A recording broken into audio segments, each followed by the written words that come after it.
अनुवाद कोरोनेशन 1958 में बनी भारतीय हिंदी भाषा की रूटिनियम रोमांस महाकाव्य फिल्म है जिसे जेमिनी स्टूडियो के कहानी विभाग द्वारा लिखा गया है, जिनमें के.जे. महादेवन, श्रीनिवासन और कोठामंगलम सुब्बू के साथ रामानंद सागर भी शामिल है। जबकि फिल्म का निर्देशन और निर्माण एस बसन ने किया था।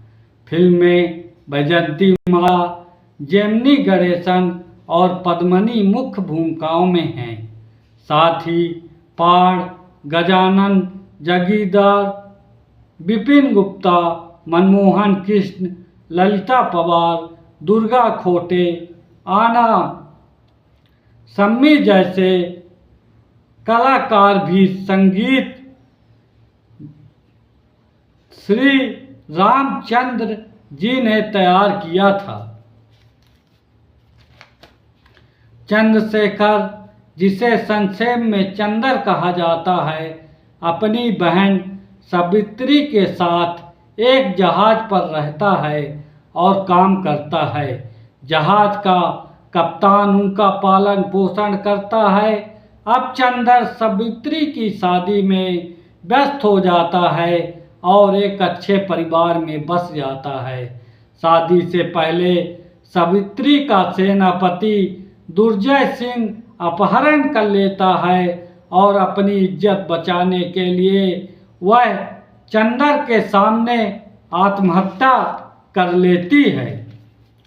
क्रोधित चंदर दुर्जन से बदला लेने की कसम खाता है, लेकिन उसके गुंडे द्वारा उसे पकड़ लिया जाता है और एक किले में कैद कर लिया जाता है, जहां उसकी मुलाकात अपनी खोई हुई मां से होती है। वहां उसे अतीत का पता चलता है, क्योंकि वह मंगल सेन का पुत्र है, जो महाराज विक्रम सिंह के अधीन एक वफादार मुख्यमंत्री था, जिसकी हत्या कर किसी और नहीं बल्कि दुर्जय ने की थी। राजकुमार और राजकुमारी को बचाने के लिए मंगल सेन उन्हें अपने साथ ले गया।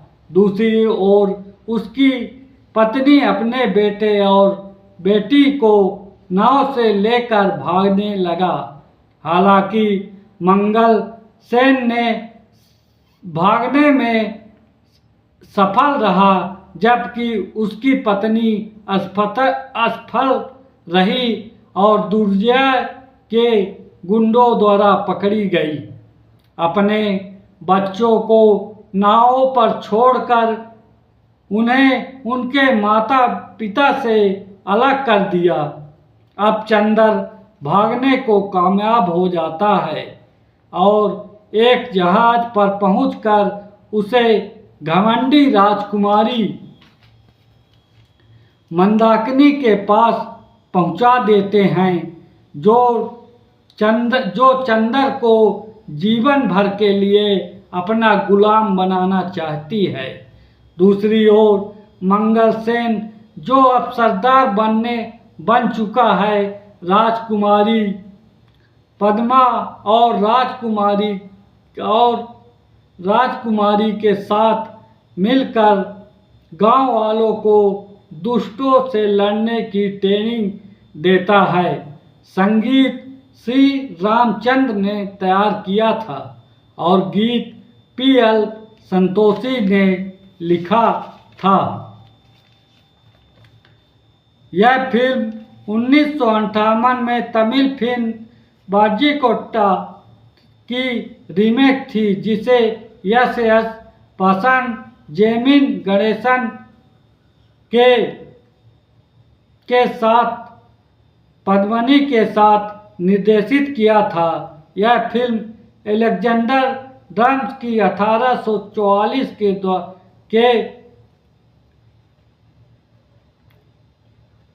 का ऊट एक मोट से किश्ती से प्रेरित थी।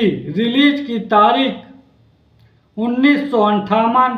यह फिल्म उस जमाने में काफ़ी लोकप्रिय हुई थी और मस्त फिल्म है और इसे आप ज़रूर देखें और मज़ा करें, क्योंकि इसे देखकर आपको भी कुछ जानकारियाँ प्राप्त होगी जो आज के नए दौर में ज़रूरी है और हो सकता है आपको इसकी आवश्यकता पड़े। इसी के साथ आज की समीक्षाएं समाप्त होती है और मैं आपको अलविदा नहीं कहना चाहता, लेकिन समय कहता है कि अलविदा चाहूँगा आपसे और फिर कल मिलेंगे नए एपिसोड के साथ। आप जब तक मस्त रहें और दूसरे की खाना छुड़ाते रहें और मेरे को लाइक और सब्सक्राइब और प्यार करें, जिससे मैं कुछ पैसे कमा सकूं।